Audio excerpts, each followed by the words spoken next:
I hope to God the pDAI and pWBTC prophecy are real, man. Because if they're not, all of us are selling PulseChain core coins and disappearing for 3.5 years. It's true. It's true. Okay. Do you want to hold for another 3.5 years down 99%? No, you don't. Nobody in any altcoin wants to do that at all. So if there is a prophecy of pDAI pegging to $1 and pWBTC pegging to BlackRock BTC, that means you can take profit from the PulseChain core coins into these and you have your own self-sovereign existence in Hexico. Richard Hart's vision. I mean, PulseChain pioneers. I don't know who's behind this, guys. I don't know who it is. I don't know who it is. It could be Mr. Dot Maxi, who's Richard Hart himself. It could be Mr. Santi or Mr. Daddy Wick. It's probably them. It's probably them behind all of this, okay? So, you get to see it now. So, but, you know, here's the thing, man. If PulseChain's up 50x from here and pDAI's 5 cents, well, you might be selling your PulseChain core coins and just getting the fuck out. That's why, man, it's just... I don't know. Are we going cuckoo crazy? Yeah, maybe we're crazy from the start. Do you see it now, though? But here's the thing, man. Like, friends, if this doesn't work out, okay, these things, the coins are just... Okay, the core coins... What are you going to do? You're going to run anywhere from a 10x to a 50x or something, and everybody's going to sell and walk away. Okay. And see you when? In 3.5 years? You're going to come back in 2029? Because that's what happens. Because in a freaking cycle, 4 years, yeah, it's 3.5 years going freaking down and sideways. Only US dollars are king, and then Bitcoin is king. That's it in every bear market. There's nothing to do.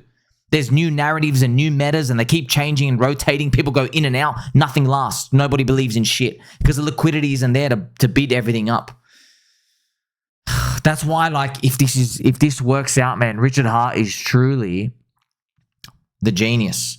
Because whilst everybody in crypto is trying to make a new altcoin scam, Richard Hart, I mean, I don't know who it is. It could be Daddy Wick. It could be Mr. Daddy Wick. It could be Santi. It could be Meow. It could be Lady Meow. Right? Whoever it is, if they could really get the target, they've created a vehicle with maximum product market fit viability for PulseChain people in a bear market. The pDAI and the pWBTC. You know?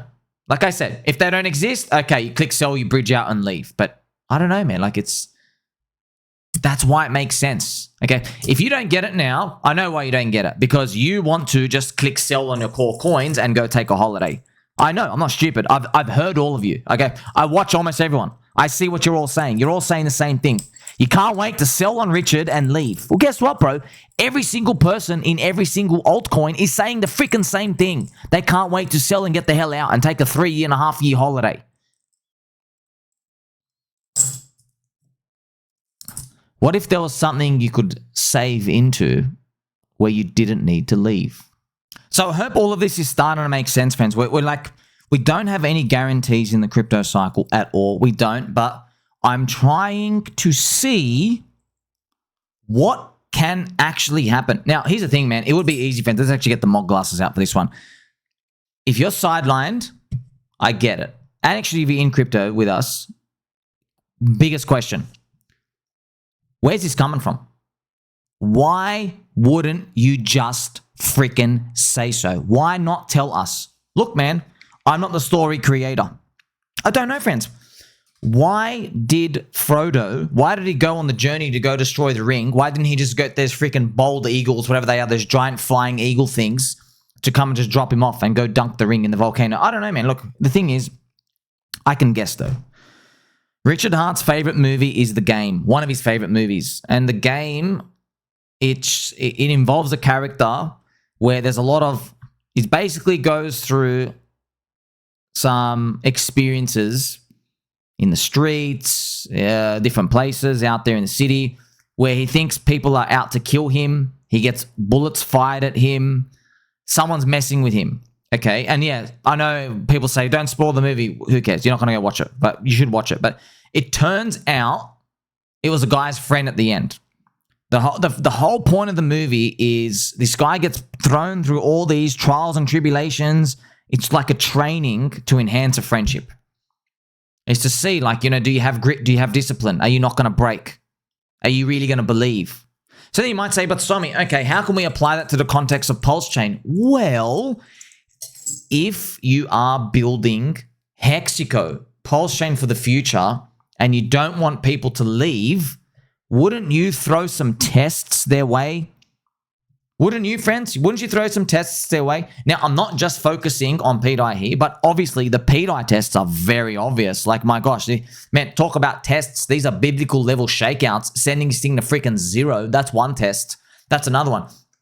Hex down 99%. PulseChain down after 4 years. PulseX. So, obviously, everybody's still holding. I think we've all passed the test. Do you get what I mean? So, now it starts to make sense. When you're looking at that perspective, you start to see it. The thing is, we've never seen this being done before. But can we even say that? Let's play some PUBG music. Can we say we've never seen it done before? No. It's actually happened in Bitcoin.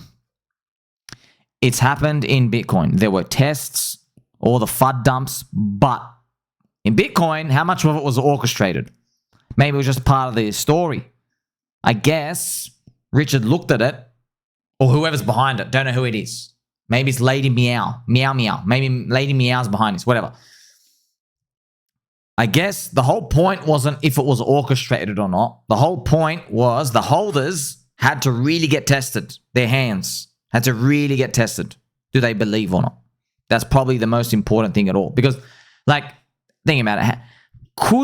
Friends, it's kind of thinking, if this thing is going to work out, if someone was to describe in the future their thoughts about it and they were an actual pioneer behind it, they would say, well, I wanted to make sure the people who are holding really believe in Hexico. They really believe in the future of PulseChain. Like, they really think the world needs a natively decentralized stablecoin and a natively decentralized Bitcoin that you can hold with a smart contract platform with access to privacy, and you don't need to have these paper trading ETF risks or these IOUs on a centralized exchange, which means it's not even yours, and all these other third-party counterparty risks, okay?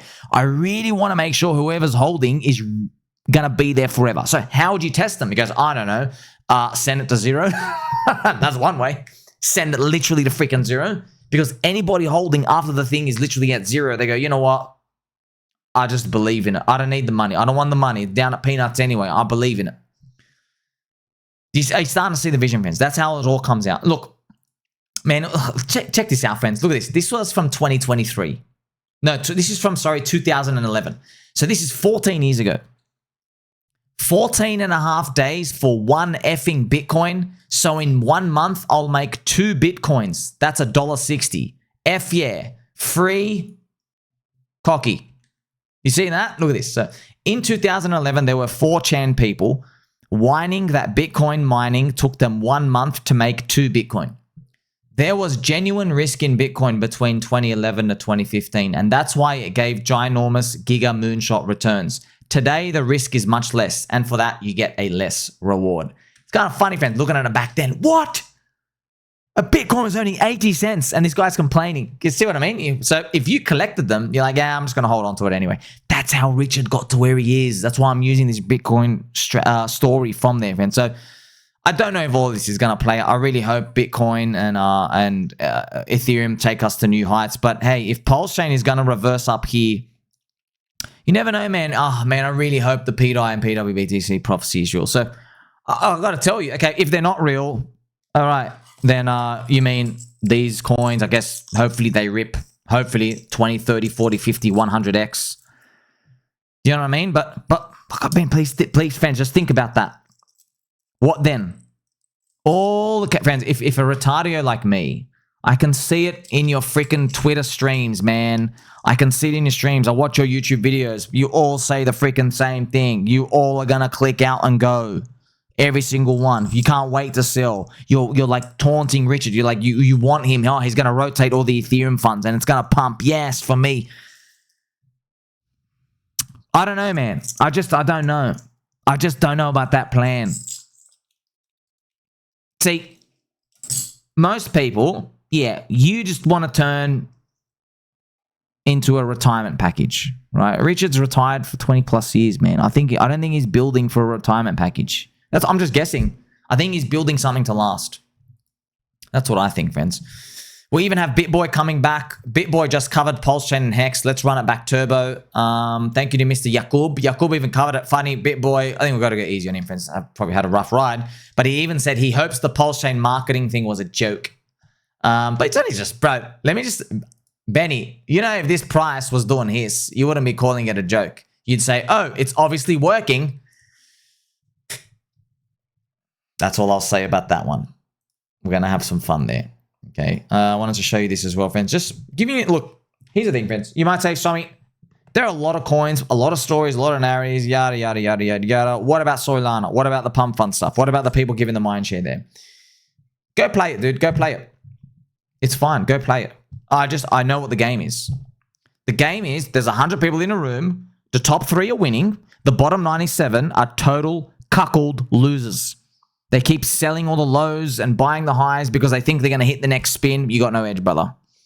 You got no edge. Look, but friends, you know, the top 3 is going to win. Okay, the top 3, they're in little cabal groups. They got their own friends. They got their own discords. There's maybe 5 to 10 people that are high value alpha. They're sharing stuff. Yeah, they're in there. 97% of people are not there. They're not there. And here's another thing, man. I'm just going to show you this chart. And another thing as well, friends. If you've got edge doing that now, it might be gone next year, bro.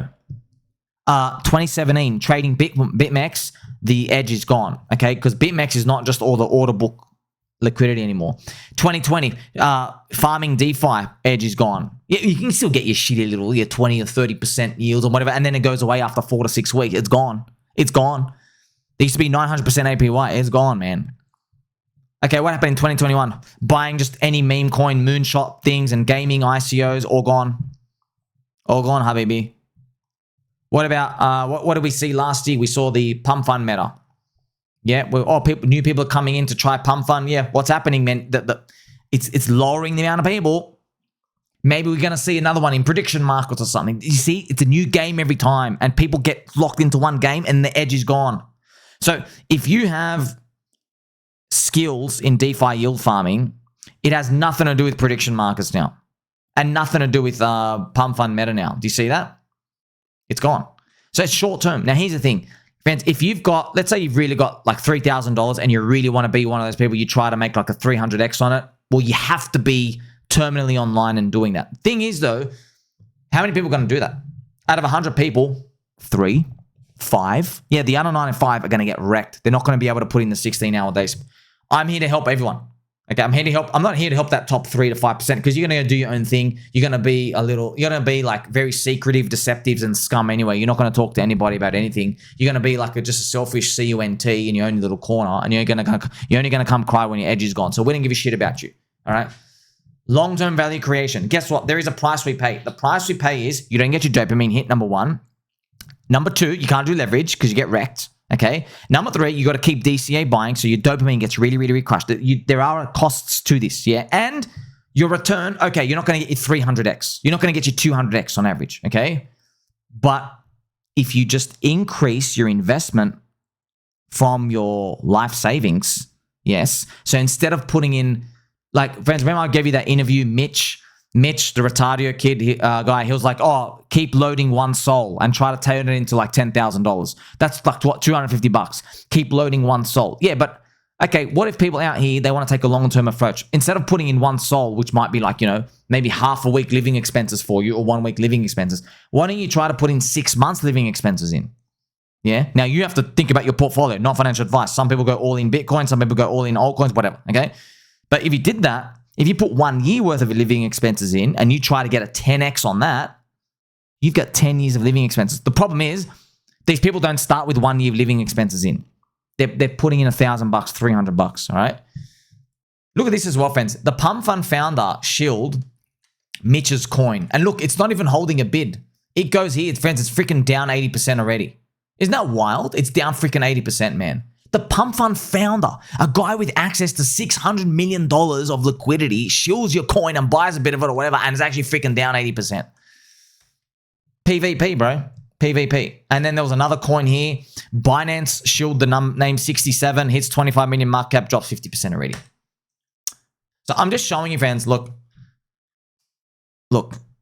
if you want to keep playing the short-term games, you need to be in a casino where there's new short-term people coming in to bid it, all right?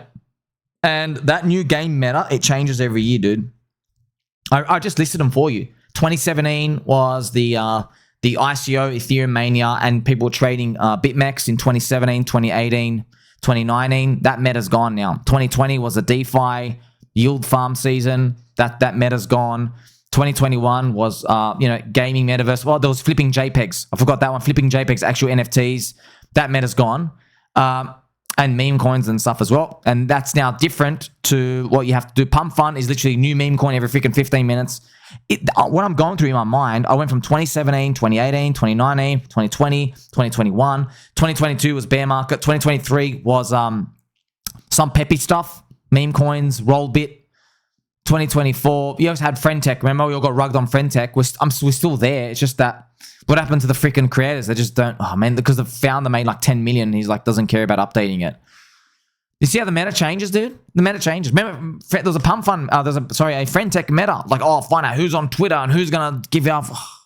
You see how the meta changes every time? The meta changes every time. And in the meta, there's 100 people. The 2 or 3 get the amazing stories. 97 wrecked. They got nothing to show for it. And guess what? We're living in one now. Pump fund meta's like rotating out. There's going to be something else. Maybe it's prediction markets. I don't know. But these kids, they try to chase the new game. That's why, friends, when I'm showing you PulseChain, okay, people in it, they've invested super hard, man.